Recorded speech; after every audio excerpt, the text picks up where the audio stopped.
Sumalpok ang isang motorsiklo sa isang poste sa Caloocan City. Patay ang rider, kritikal ang dalawa niyang angkas. May unang balita si James Agustin.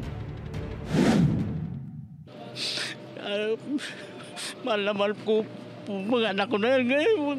Sabi ko nga sa buhay ko, ano ba pong pagsubok sa akin ng ama ko? Hindi lubos sa kalain ng barangay tanod na si Alex na kabilang ang dalawa niyang anak sa nirespondihan nilang aksidente sa Camarin Road sa Caloocan City pasado 1:00 na madaling araw kanina.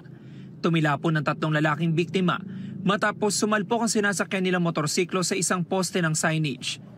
Dedo na arriba sa ospital ang 27 anyos niyang anak na si Aaron na siyang nagmamaneho ng motorsiklo. Kritikal naman ang 19 anyos niyang anak na si Andre, maging ang lalaking kaibigan nilang nakaangkas din sa motorsiklo. Ayon kay Alex, dadalhin sana sa ospital ng kanyang mga anak ang kaibigan matapos itong mapalo ng bote sa ulo sa hindi pa malamang dahilan. Yung anak ko po, tinawag niya ako doon sa duty. Sabi niya pa, respondihan natin yung na pumamalo sa amin. Sabi ko, teka, uwi tayo, kukuha akong batuta, umuwi kami sa bahay. Itong bunso ko tulog, ginising. Ngayon, yung pinalo pala, nakasunod siya, tumatakbo. Dumating doon sa bahay, sumakay sa likod ng motor niya, dahil dadalhin sa tala. Naiwan sa pinangyarihan ng aksidente ang mga tsinelas na suot ng mga biktima. Ang poste ng signage, bumaluktot at halos mabali sa lakas ng pagkakabangga ng motorsiklo.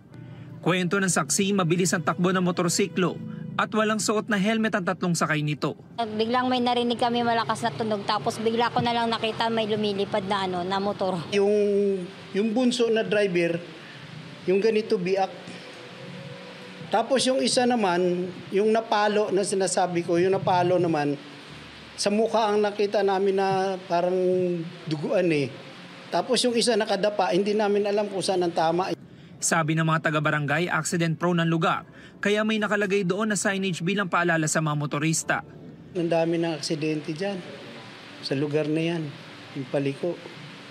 Madalas kami nagre-respondi dyan. Nananawagan naman ng tulong ang ama ng magkapatid na biktima. Kung mayroon pong tutulong, may tumatawag po ako sa inyo, bigyan nyo na lang po ako ng bahala na po kayo kung anong kaya nyo. Patuloy ang investigasyon ng pulisya sa nangyaring aksidente. Ito ang unang balita.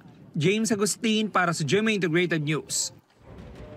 Igan, mauna ka sa mga balita, mag-subscribe na sa GMA Integrated News sa YouTube para sa iba't ibang ulat sa ating bansa.